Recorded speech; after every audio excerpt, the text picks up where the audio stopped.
Mechanic talks ചാനലിലേക്ക് ഏവർക്കും സ്വാഗതം. നമ്മളിന്നിവിടെ പറയാൻ പോകുന്നത് ഒരു AC കംപ്രസറിനെ കുറിച്ചാണ്, ഷവർലെ ബീറ്റിന്റെ. അപ്പോൾ CSP 11 കണ്ടുള്ള ഒരു മുന്നേ പറഞ്ഞിട്ടുള്ള സെയിം കംപ്രസറിനെ കുറിച്ച് തന്നെയാണ് വീണ്ടും നമ്മൾ പറയാൻ പോകുന്നത്. ഈ കംപ്രസറിൽ വരുന്ന എന്താ മിസ്റ്റേക്ക് എന്ന് വെച്ച് കഴിഞ്ഞാൽ ഇതിന്റെ സ്ലീവ് വരുന്നുണ്ട് ഇവിടെ എന്താ പിസ്റ്റൺ സ്ലീവ് വരുന്നുണ്ട് ഇവിടെ. ഈ സ്ലീവില് എപ്പോഴും തേയ്മാനം വരുന്നതുകൊണ്ടാണ് ഈ കംപ്രസർ സ്ട്രക്കാവുക പിടിക്കുകയൊക്കെ സംഭവിക്കുന്നത്. ഇതിനകത്ത് ഈ സ്ലീവിനകത്ത് ഇവിടെ ഒരു എഡ്ജൊക്കെ കാണാൻ, ഇങ്ങനെ ഒരു എഡ്ജ് കാണാം. അപ്പോൾ ഇതിൽ വരുന്ന ഈ പിസ്റ്റൺ ചെരിഞ്ഞു ഓടുമ്പോഴാണ് നമുക്ക് തേയ്മാനം കൊണ്ട് വരുന്ന ഒരു വിഷയമാണ് ഈ സ്ലീവാണ് ഇതിനകത്ത് വരുന്നത്. അത് നമ്മളതൊന്ന് മാറ്റിയിട്ട് ഇതുപോലെ ഒരു ഓവറിങ് ഇട്ടുള്ളൊരു ടൈപ്പാക്കിയിട്ട് അന്നൊന്ന് മാറ്റിയിരുന്നു. വലിയൊരു കുഴപ്പമില്ലാതെ ഇങ്ങനെ ഓടുന്നുണ്ട്. പക്ഷെ എന്നിരുന്നാലും കൂടുതൽ പെർഫെക്റ്റ് ആവാൻ വേണ്ടിയിട്ട് നമ്മളൊരു വീണ്ടും ഒരു മാറ്റങ്ങൾ വരുത്തി. അതായത് ഇതിന് നമ്മളിവിടെ തന്നെ ഒരു സ്ലീവ്, മെറ്റൽ സ്ലീവ് അങ്ങോട്ട് ഇറക്കി. മെറ്റൽ കൊണ്ടുള്ള ഒരു സ്ലീവ് ഇതുണ്ട്, ഇതുപോലെ ഇറക്കി. അതിന് നമ്മളിങ്ങനെ ഒരു സ്ലീവ് ഇങ്ങനെ പൈപ്പ് ഇങ്ങനെ വാങ്ങിക്കാൻ കിട്ടും. ഈ പൈപ്പ് നമ്മൾ ഇങ്ങനത്തെ ഒരു ഇതിൽ ഇങ്ങനെ ഗ്രൂവ് ചെയ്തിട്ട് അങ്ങോട്ട് ഇറക്കി. ആ ഇറക്കിയ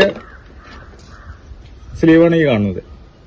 കംപ്രസറിന്റെ അസംബ്ലി സ്ലീവാണ് ഇതിനകത്ത് നമ്മൾ ഈ കാണുന്നത്. അങ്ങനെ ഇറക്കി. ഇതിന് പുറമെ ഇതിന്റെ മറ്റു ഭാഗങ്ങളിൽ വരുന്നതിനും അതുപോലെ തന്നെ മൊത്തം 10 എണ്ണമാണ് നമ്മളിതിൽ ഇൻഡസ്ട്രിയിൽ നിന്ന് ഒരു സ്കിൽഡ് മെക്കാനിക് ചെയ്തതാണത്. അപ്പോൾ വളരെ കുറച്ച് കഷ്ടപ്പെട്ട് തന്നെ ഇത് ചെയ്തത്.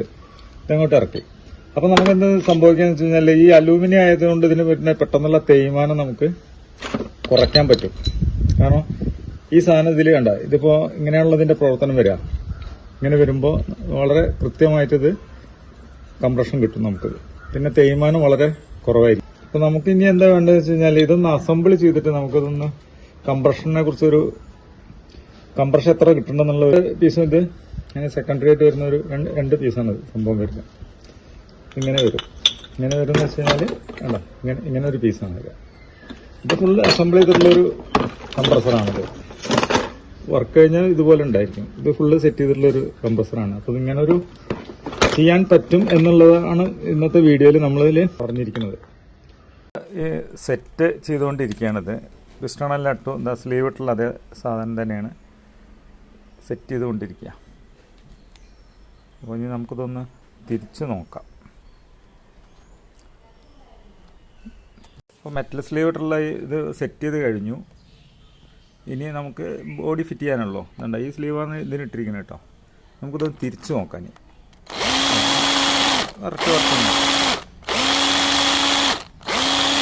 നോക്കാം. ഈ വണ്ടിയിലുണ്ടാകുമ്പോൾ ഒരു 320 പ്രഷർ അന്ന് എടുക്കുക. 320 വരെയാണ് വരിക. അപ്പോൾ നമുക്ക് പ്രഷർ ടെസ്റ്റ് ഈ മീറ്ററിലേക്ക്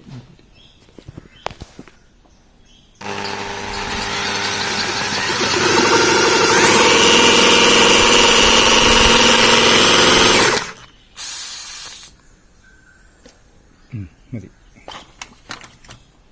നമ്മൾ കംപ്രസറിന്റെ സെറ്റിംഗ് എല്ലാം കഴിഞ്ഞു. ഇനി നമുക്ക് ഇതിന്റെ ലീക്ക് ടെസ്റ്റ് നടത്തണം. കംപ്രസറിന്റെ മൊത്തം അവിടെ വല്ല ലീക്ക് ഉണ്ടോ എന്ന്. അപ്പോൾ നമ്മൾ ഒരു 100 പൗണ്ടോളം പ്രഷർ ഒന്ന് കൊടുത്തിട്ട് നമുക്ക് വെള്ളത്തിലൊന്ന് മുക്കി നോക്കാം.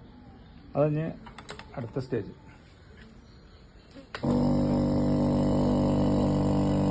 ഏകദേശം 100 പൗണ്ട് പേര് എയർ കയറ്റി.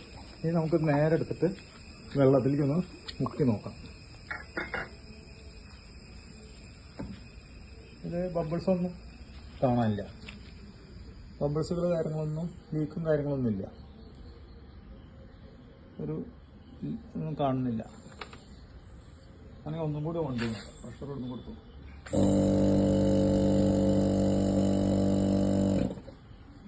പ്രഷർ കൊടുത്താലും ലീക്കൊന്നും കാണുന്നില്ല. അപ്പോൾ നമ്മളിനി ഇത് വാഹനത്തിൽ പിടിപ്പിക്കുകയാണ്. അതിനുശേഷം അതിനുള്ളൊരു പുതിയ നമ്മളിനി പുറത്തിറക്കുന്നതാണ്. അപ്പോൾ മെക്കാനിക് ടോക്സിലേക്കുള്ള വീഡിയോ നമ്മളിവിടെ തന്നെ ഇപ്പോൾ വൈൻഡപ്പ് ചെയ്യാൻ പോവുകയാണ്.